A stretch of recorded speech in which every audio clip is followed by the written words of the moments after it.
go live took a hot second.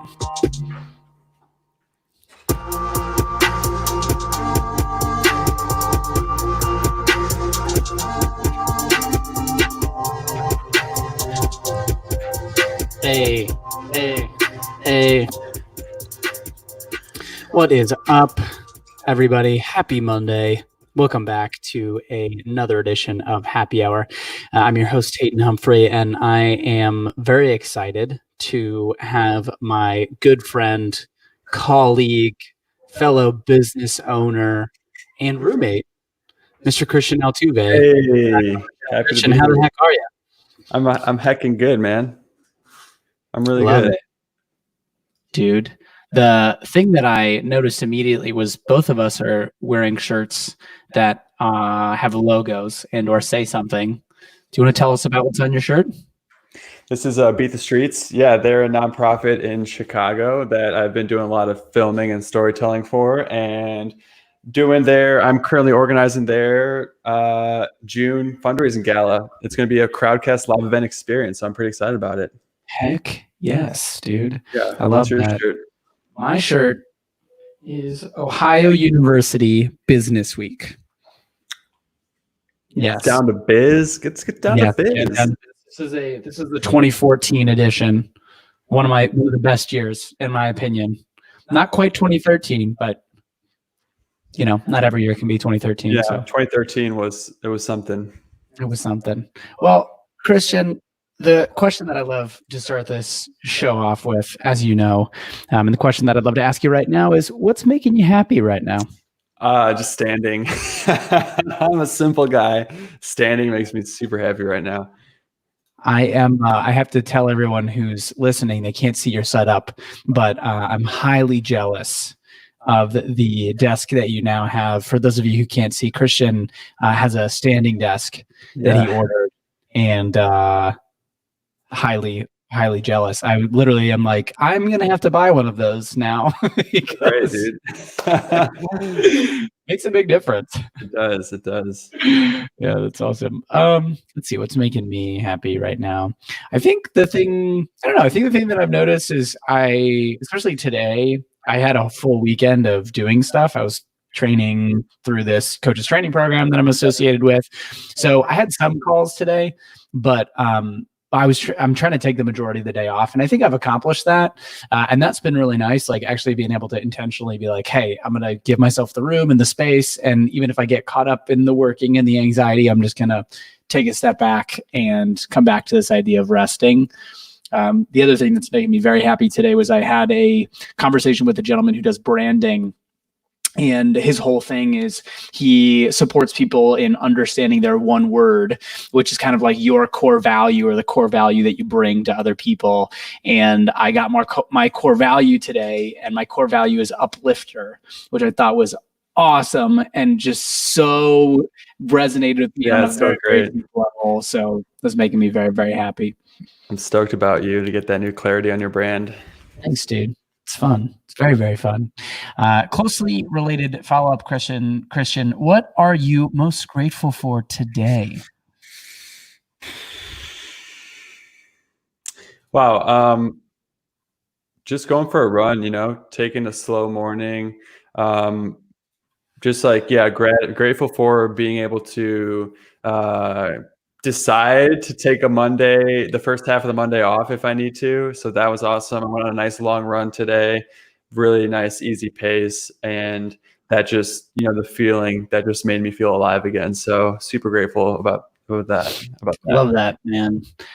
Since the weather is starting getting nicer, I have been trying to go outside more, and I've always kind of been a runner, but I've more and more recently been doing more like body weight stuff, like push-ups and squats and all that kind of stuff. And I don't know why, for some reason I had this idea that like it wasn't real exercising, or like I was like, oh, I'd rather go to the gym, and do lift weights or run on the treadmill or whatever it is. But I'm actually really realizing that I love that. I love doing body weight stuff. I love being outside. I love like there's a park right by where we live. Just like go over there, just like run around on that field. It's like really nice I feel like it grounds me into my body, and it feels really good. Hell yeah, dude. Movement is so needed. So important. So important. Well, Kristian, we move into one of my favorite parts of this show, and that is the random question of the day. Kristian, are you ready for your I'm ready. random question? I'm also really paranoid that my microphone isn't sharing audio right now. No, you sound great. I hear All you right. right here. If you can hear Kristian, the beautiful sound of Kristian's voice, please throw a 100 emoji in the comment section. We'll just do some crowd testing in the meantime. Well, Kristian, I'm going to generate your random question now. What is the last thing that you totally overreacted to? Holy cow, that's a great question. Oh man.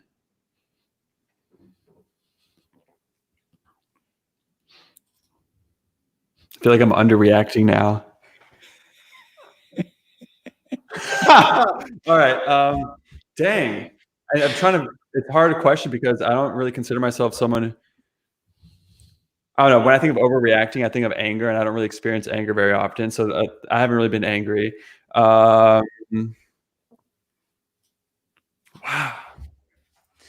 Like, what is my threshold of a reaction, and what's an experience that I went over said threshold? Oh, I guess this morning when you shut the window on my plants, and I was like, normally I'm quiet, but I was like, hey, and you just almost killed my plant. That's this morning. No. You were I felt so bad about that. inconsiderate, so I inconsiderate, felt bad and about that. pushed some leaves of my plants. I apologize. You're forgiven. Why is it that every time that we get on this show, this is the opportunity for us to talk about them? I love it. The truth comes out. I'll make it up to you, I promise.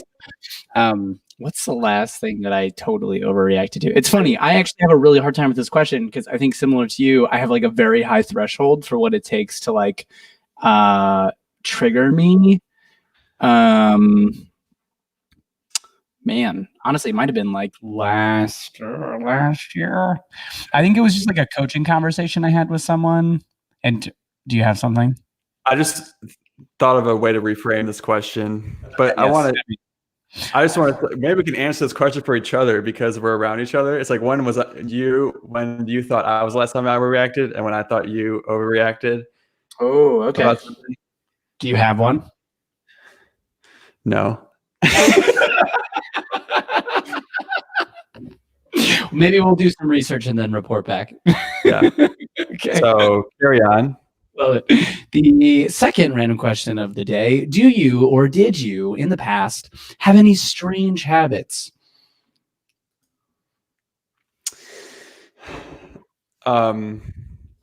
Yes.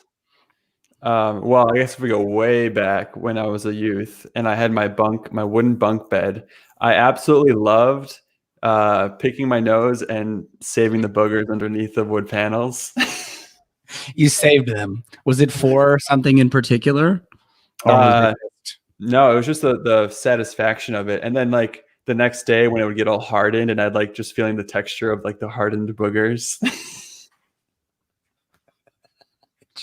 And then I would have to like scrape them off eventually. This is the truth that's coming out, folks. I'm learning a lot about the person I live with now. And the only reason I remember that is because I've been watching this show Ozark on Netflix, and he made the guy, I forget his name, but he made a reference to booger walls, and so that's why, because I saw that episode last night, I relived that memory of my childhood, and so that's what I'm sharing today. So that's what the world will know me by. Thank you for sharing that. Rose says that we're going real talk now. This is the real. This is the real. If I had, I don't have anything that could quite compare to your booger fetish. Not a fetish. No, maybe not. Just maybe like the amount of coffee I drink. I shared this yesterday on a team call with the rest of my team, and everyone was very worried when I shared with them that I drink between 4 to 6 cups of coffee a day. So I'd say that's a little bit strange. And I also want to share that I think part of our dynamic is we're both enablers for each other in that sense, as far as coffee. Yeah, we just fill the pot over and over again. All of it. I feel like there's some other habits, but I'm just not thinking of them right now. Oh, yeah, never mind. There's some other ones I don't want to get into at this time. Okay. All right. We'll save those for later. Well, the next section that we go into, Kristian, I was thinking about having you on the show today. And, obviously we live together. So there's a lot that we know about each other. But I was like, there's some things that I don't think we've talked about before. And so I wanted to move into a segment of the show called What Are Your Thoughts? Okay. So we're just going to go through some comparisons, some different topics, and you just share your thoughts. I'm here for it. All right. So the first one is the North Pole versus the South Pole. What are your thoughts? It really brings up the duality and the nature of opposites attracting in life. And so it's not really a versus, it's a both and, in my opinion. It's a very nice answer. I would say that I more so prefer the North Pole to the South Pole. Why? There's just too much nature on the South Pole, Like for me, I want to go somewhere that's like totally desolate, no signs of life, almost like uninhabitable, away from people. Okay. So, that makes sense. My preference is North Pole. Yeah. Okay. Yeah. I respect that. Thank you. Glad we could have this conversation. The next topic, Kristian, snowboarding versus skiing. What are your thoughts? I'll let you take this one first. Okay. I'm a snowboarder myself, prefer snowboarding. And, I think both are great, but if you like skiing more than snowboarding, you're just less of a person. Those are my shots fired. I too grew up snowboarding, so I've been a boarder forever, but then I actually learned how to ski, and so I can do both, and I found a love for both. And the thing that really just frustrates me, I mean, snowboarding obviously for me takes the cake, but what really frustrates for me, snowboarding, always having to unbuckle and put on my binding in the ski lifts. When skiing, I can just coast on. So it's like, yeah, that's my only downside. But overall, as far as like the feeling and the sensation, I love snowboarding more than skiing. When was the last time that you went snowboarding? Man, it's been a while. It must have been, last time was probably in Colorado a couple winters ago when I went to go visit my friend Connor Burnett. He's got the hookup. He's a ski patrol guy, and we just go on the mountain for free. So it's awesome. Which mountain? That was Loveland. He's a ski patrol at Loveland, which is also near, I believe, A Basin. So I think we did a day in A Basin, a day in Loveland. How about you? Love that. I went last year, March, I think, with my friend Ethan. We went to Winter Park. Actually, did we go to Winter Park? It might have been Breckenridge actually that we went to in March last year. But those are the two that I've been to: Winter Park and Breckenridge. Those are great. They've got so many great parks and mountains and such. Yeah. Oh, Brendan's on here. Brendan. And just to clarify, you did snowboard, right? I do snowboard, yes. Okay. Yeah. Just wanted to address that. Okay. Brendan, you beautiful, beautiful man. Thank you so much for being here. He's so handsome. That you're here. I know. All right. And well spoken too. Yeah, that's very true. He's the whole package. Brendan, you're the whole package. Appreciate it. I saw him on a French live stream the other day, and it was awesome. I think I knew he spoke French, but I didn't actually know it until I saw him live doing it. And I was like, this is real. Brendan he speaks French too. Brendan, that's not cool, man. It's like Justin Timberlake, where someone's too talented. I'm like, Brendan, you gotta knock it off, man. Give us a chance. He's one of a kind. The next topic, Kristian, here that I'd love to get your thoughts on: grape jelly versus raspberry jam. I'm not a fan of either too much, Oh, particularly. okay. I wish blackberry was an option in this equation, but unfortunately, if I had to pick between these two, I would go more towards the berries than the grape. So I would lean more towards the berry. Okay. Is it like a flavor thing? Is it a texture thing? Oh, well, see, this is so tricky because we have a jelly, 2 different flavors and 2 different styles. So this is a stumper actually. What is the difference between jelly and jam? I forget the distinction. What's the one of them I know is like more like Jello consistency versus the other one is like, Like the pureed thing. The puree, but I believe, and if anyone's watching, please let me know what the difference is because I don't. But I think that jelly is the Jello consistency, and that jam is like the mashed up fruits. Okay, then that confirms yes.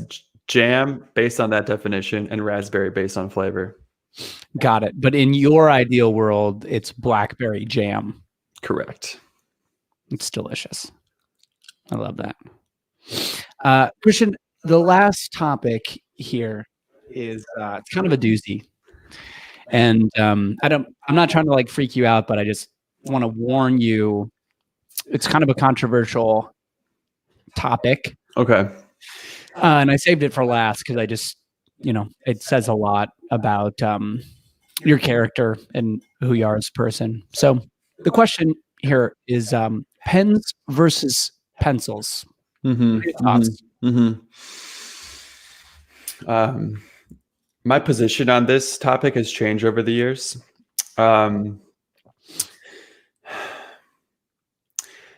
I've been really fascinated with the Pilot G2 pens lately. Just the grip, the flow, the weight. It's like effortless on the page. My ideas feel better. My vocabulary is a little bit more concrete. Growing up as a child, I had a fascination for both. Mechanical pencils were my preference, but over the last several years, I've been slowly transitioning. The refills of the lead, the eraser shavings. I'm not a fan of that anymore. So I need a nice, clear black line. Thank you for sharing that. I hear the transformation in that story, and I hear like the depth of connection that you have to these utensils. Yeah, Rose is repping the G2 pens out there. So shout out Pilot. We should if Pilot's listening, send us some samples. We'll promote your products. Yeah, I would agree. Pens are great. I will give you that. And I think the thing that I would offer is for pencils, I actually feel like they're just much more true to life as far as a writing instrument. Because the thing about life, right, is like everything's in flux, everything's in change, right? The only constant is change. And I think the thing about pencils as writing utensils, they actually facilitate and allow that change versus pens. There's just too much concreteness. There's too much solidity in writing with a pen. So I totally get you and I totally get where you're coming from, but I would respectfully disagree with you. So if I walk over to your notebook, I won't see any like blacked out pen scribbles to like omit something that I wrote. No, probably not. Okay. But we'll talk about it. We'll talk about that later. All right. The second to last part of the show that we move into here is the quote of the day. And I picked this one out. Actually, you know what? I'm just going to share the quote with you. The quote is, "Stop acting so small. You are the universe in ecstatic motion." I like that. Yes. Thoughts, reactions. Yeah. I love the ecstatic energy of the universe and how you just think about the magnitude of everything that's happening in this single moment right now and how massive and expansive that is. And yes, I can feel small in this whole system of the universe, but then the other way to look at it is I am the universe. And that's the point of view that I prefer to take on. And yeah, at that point, there's no time to play small. It's like, let's make the most of what we got here on this timeline. I love it.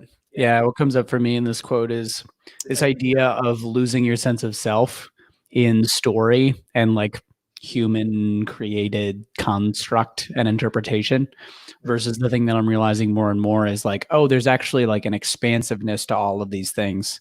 And this idea of like what it means to be a conscious, present, living, breathing thing and to be aware of that is pretty special. And I think just opens up like a whole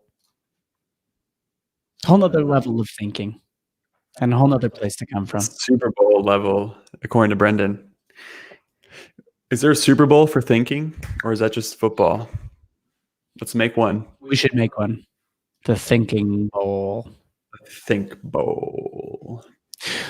Well, Kristian, we've reached the end of our show today, and it's time for parting words. So what parting words would you leave us with? Any gems, words of wisdom? I guess just what I've been trying to tell myself lately is giving myself permission to slow down. So if there's anyone who hasn't given themselves permission and they feel obligated to work, take a break and have some fun. Love it. Well, cool, brother. Thank you so much for being on, as always. Appreciate the hell out of you. Can't wait to dive deeper. Yes, likewise, my friend. I'll see ya. Hey, are we still hanging out after this? I am gonna think about it. All right, so let me know. Just shoot me a text. Shoot me a text or something. Let me know when you wrap up with your stuff. Okay. I'll have my people reach out to your people. Perfect. Cool. Awesome. Cool, brother. Right. Love you. Everyone watching. Thanks so much. See you on Friday. Bye. Love.